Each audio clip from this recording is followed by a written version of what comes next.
Yes sir, हमने उनको question भी किया जनरल बॉडी के सामने।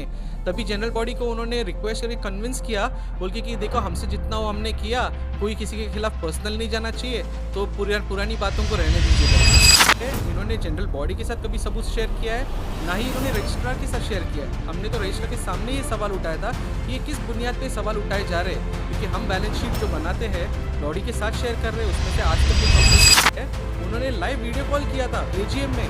सुचिता शेट्टी करके कोई कार्यकर्ता है बीजेपी की यहाँ पे, उनका नाम लेके कि देखो ऐसा ऐसा हो रहा है। हमने पुलिस को बुलाया लॉ एंड ऑर्डर मेंटेन करने के लिए। प्रथमेश करके कोई कार्यकर्ता है, वो आता है पुलिस को भगा देता, बोलती मैं हूँ ना, मैं संभाल लूंगा।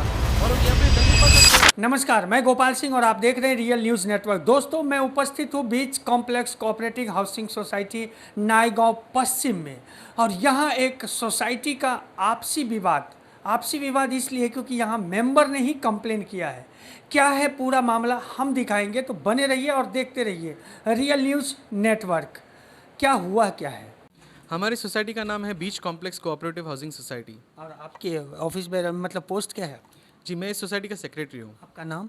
मेरा नाम है विनायक चौहान। अच्छा, आपकी जो ये कमेटी बनी थी वो कैसे बनी थी? बाय इलेक्शन या फिर शुरू में ही जब सोसाइटी निर्माण हुई तब से? जी, हमने इलेक्शन होल्ड किया। पहले जब हमको मौका दिया था कि आप सेक्रेटरी बन जाओ करके, किसने मौका दिया था?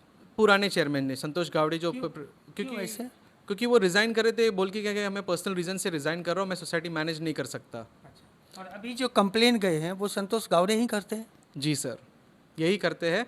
और अभी कैसा हो गया सर जी, हमारे पास क्या है, मेजर रिपेयर फंड्स की तभी पैसे नहीं थे सोसाइटी में। कितना था तब बैलेंस? तभी हार्डली कुछ 8 लाख तक जो एफडी बना के रखे थे।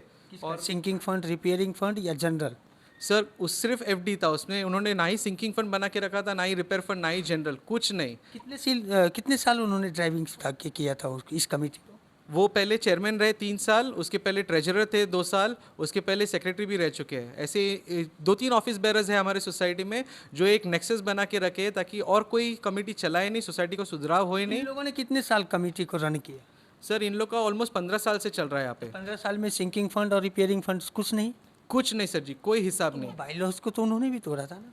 यस सर, हमने उनको क्वेश्चन भी किया जनरल बॉडी के सामने। तभी जनरल बॉडी को उन्होंने रिक्वेस्ट करके कन्विंस किया, बोल के कि देखो हमसे जितना हो हमने किया, कोई किसी के खिलाफ पर्सनल नहीं जाना चाहिए, तो पुरानी बातों को रहने दीजिए करके। और तभी जनरल बॉडी खुद एक्शन नहीं लेनी चाहती थी, और हम तो पर्सनल किसी के खिलाफ जाना नहीं चाहते थे, तो हमने मैटर को कभी परस्यू नहीं किया।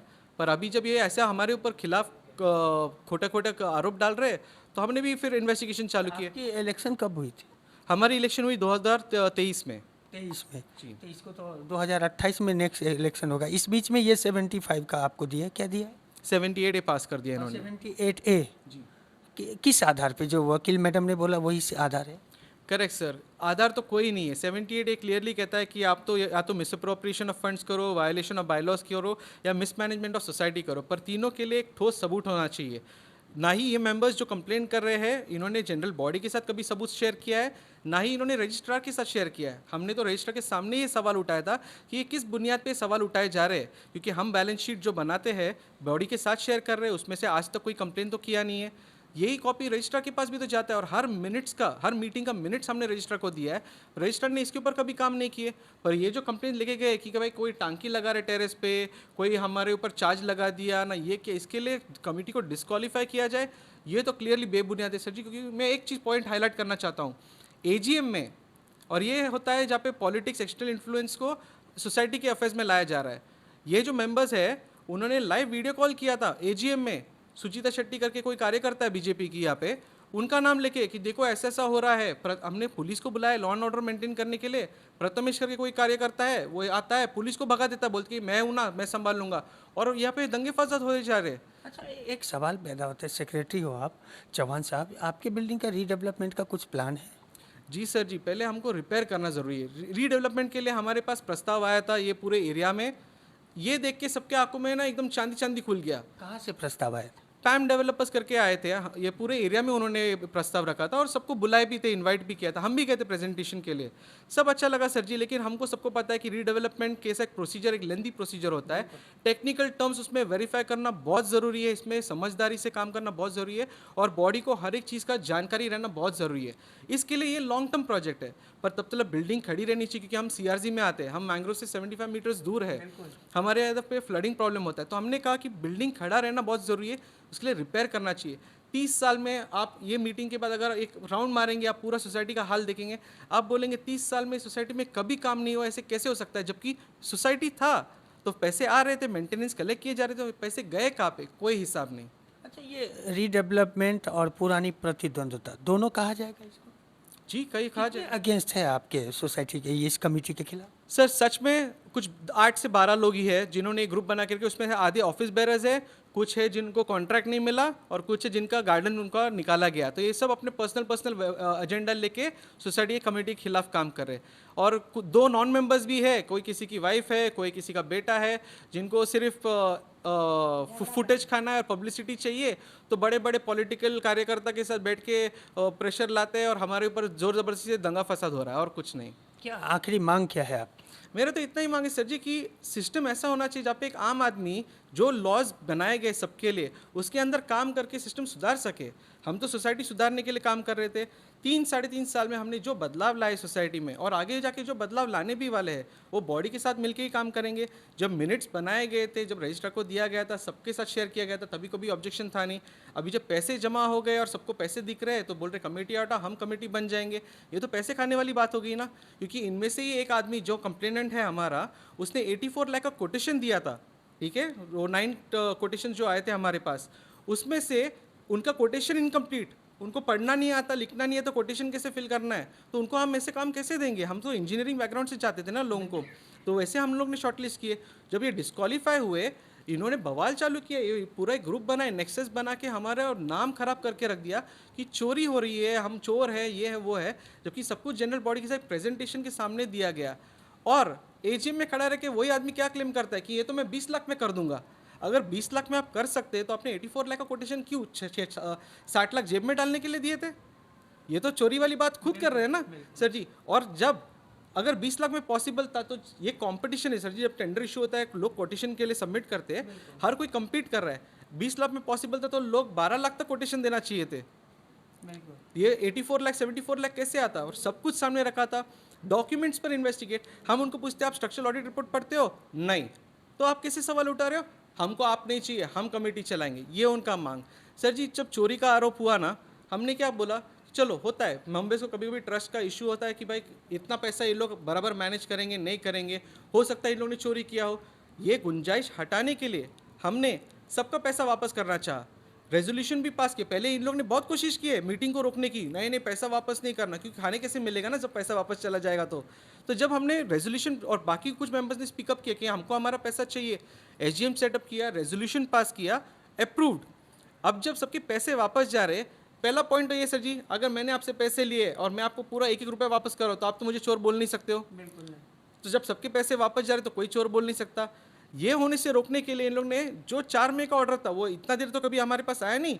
जैसे हमने एफडी तोड़ के सेविंग्स में फंड्स ट्रांसफर क्या हो गया, लोगों ने चेक्स डिपॉजिट करना क्या चालू कर दिए, इन लोगों ने ऑर्डर लाके अकाउंट्स फ्रीज करवा दिए। कल अगर ये पैसे गायब होंगे, चोरी होंगे, जो हमने लोगों को वापस देना चाहा, इसका जिम्मेदार कौन बनेगा? एडमिनिस्ट्रेटर बनेगा, क्योंकि कितने सारे सोसाइटीज़ है हमारे यहाँ पे आसपास, एग्जाम्पल्स लाइव, और ये तो पब्लिकली न्यूज़ में आ चुका है। आशियाना सोसाइटी यहाँ पे आगे भी है, जहाँ पे एडमिनिस्ट्रेटर बैठ के कुछ हो जाता है, फिर पैसे गायब होते हैं, कोई जिम्मेदारी नहीं लेना चाहता, बस जो एडमिनिस्ट्रेटर या रजिस्ट्रार के साथ एक नेक्सस बना के बैठे, सब अपनी अपनी जेबें भर रहे हैं। तो रजिस्ट्रार ऐसे गलत काम कर क्यों रहे हैं? और अगर ऐसा है तो कल ये सोसाइटी में एक वापस नई कमेटी आएगी कैसे? मतलब ये गुंडागर्दी हो गया सर जी कि हम सोसाइटी चलाएंगे, हमारे अलावा और कोई नहीं चलाएगा, कि जो कोशिश करेगा उसको हम हटा देंगे, गुंडागर्दी करके, पॉलिटिकल प्रेशर ला के और रजिस्ट्रार को पीछे लगा के। इस बात पे हम स्नेहा डुबे पंडित के पास भी गए थे, उनसे एक मीटिंग लिया था, क्योंकि हमको पता चला ये लोग ने हमने मदद की। उन्होंने क्या कहा कि मैं रजिस्ट्रार को इंस्ट्रक्ट करूंगी फेयर प्रोसेस के लिए। अगर ये फेयर प्रोसेस होता तो आज ये नोटिस के साथ हमारे पास एविडेंस होता।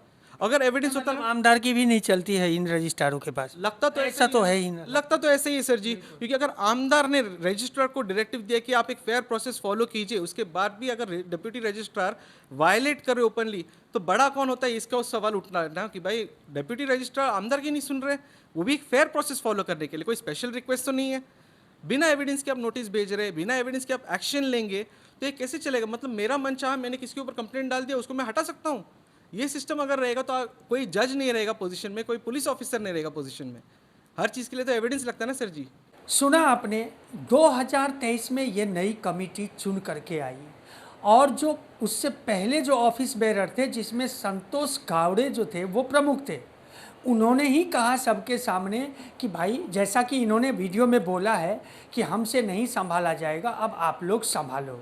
तो इलेक्ट हो करके, अब तो चुनाव प्रक्रिया हो करके ये कमेटी बनी। अब जब उस समय में 7 लाख था, अब जब फंड 50 लाख पे आया तो इनके संतोष गावड़े का मन बदल गया, ऐसा भी आरोप लगा है।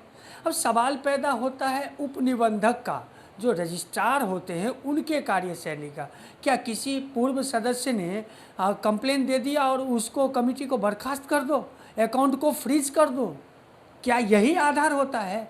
और यहाँ खासियत रही कि यहाँ की जो वर्तमान विधायिका है स्नेहा दुबे पंडित, उन्होंने भी जब आश्वासन दिया तो भी कुछ असर नहीं हुआ। मतलब रजिस्ट्रार के पास आमदार की कोई वैल्यू नहीं है।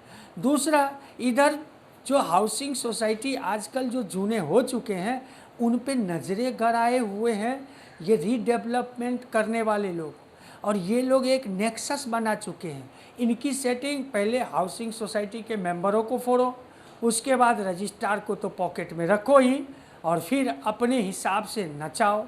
जिससे पहले भी कई हाउसिंग सोसाइटी की हमने खबर बना चुके हैं, आप समझ सकते हैं। देखते हैं इस मामले में आगे क्या होता है, क्योंकि अब मामला कोकण भवन तक पहुंच गया है। आगे क्या होता है वो सब अपडेट हम आपको लगातार दिखाएंगे। तब तक के लिए दे इजाज़त। चैनल को लाइक, सब्सक्राइब और शेयर करना ना भूलें।